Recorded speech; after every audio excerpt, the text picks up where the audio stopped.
Can you hear that? They hatched.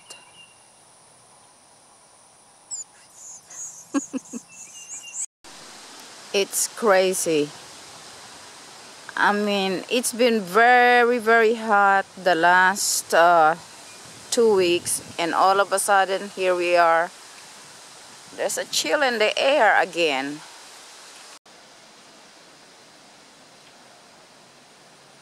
Crazy weather. This is one of the reasons why I already have to harvest my potato earlier than I wanted to. So much fluctuation in the climate. Hot, wet, dry, cold, and moving it from the greenhouse where the temperature is constant to out there in my garden, outdoor garden. I guess it's a shock for the potato where it just can't recover or adjust to the constant changes of the weather. Earlier I showed you how I protect my plants, my tomatoes, my blueberries, by putting some nettings around it. And as I said, that by myself I do whatever I can, and when my husband is off, then he gets to help me. So as you can see, he had made an improvement. He just attached this, what's this, 1x1, whatever he called this, just attach that there, create some sort of a frame so we could hang the nettings around it, over it. And as you can see, my tomatoes are loaded with flowers. And if you come closer, you will notice that tomato fruits are starting to set, and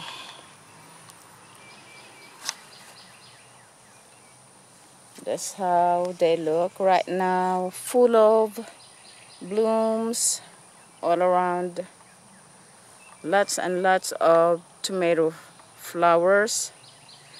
But if you look closer, let's go on the other side, some good size of tomatoes already growing in there, and lots of blooms.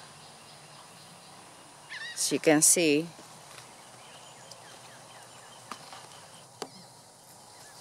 there are lots of tomatoes that are already growing.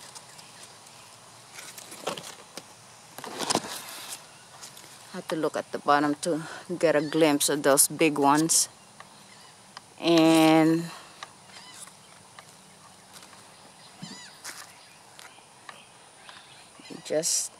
you'll see that it's really loaded with flowers.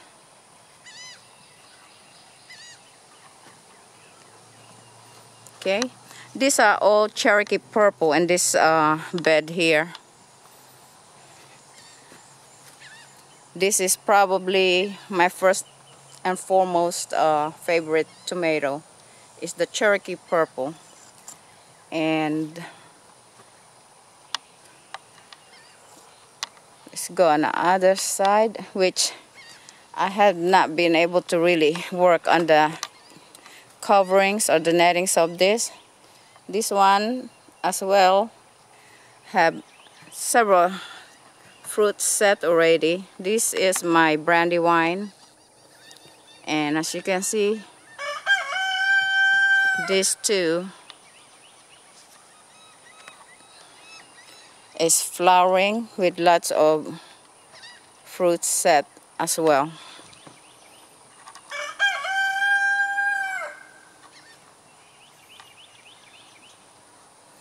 So these are brandy wine. In this container I have 1, 2, 3.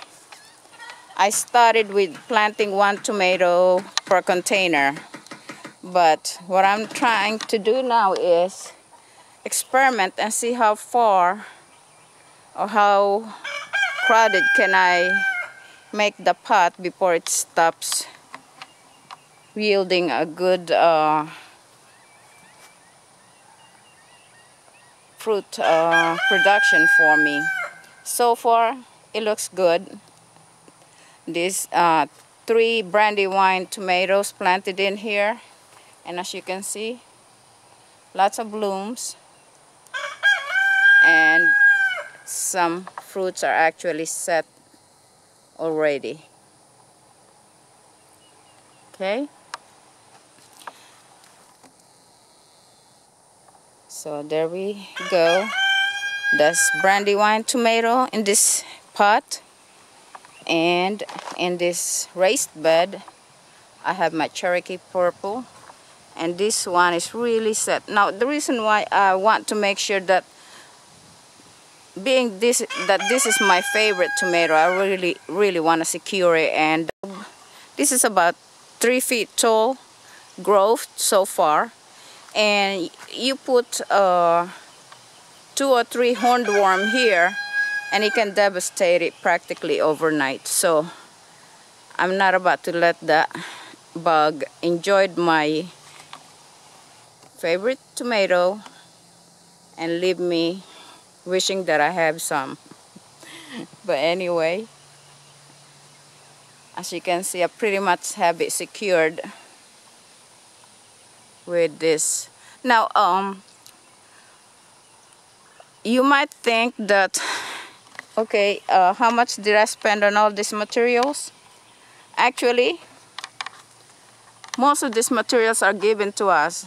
Some friends has given those poles that we used there, old materials lying around, mostly are given. And these nettings here, my husband acquired that from a thrift shop, which probably cost him about $3 or so, a couple of dollars. And as you can see, we still got a good amount of it to spread around, and that's how we get our materials that we work with in our garden. We don't go ahead and purchase everything. My husband often would go and visit a thrift shop to see what kind of stuff he could use there in our garden, and as you can see, you don't have to spend so much just to be able to create something for your garden project. So we've been picking this bottom bunch of tomatoes here. There's only one left that needs to be picked, and we're gonna be picking those, oops, sorry, in there as well today. But now, as you can see, this is my tomato that had overwintered here. There are lots of blooms still and lots of fruits or tomatoes set everywhere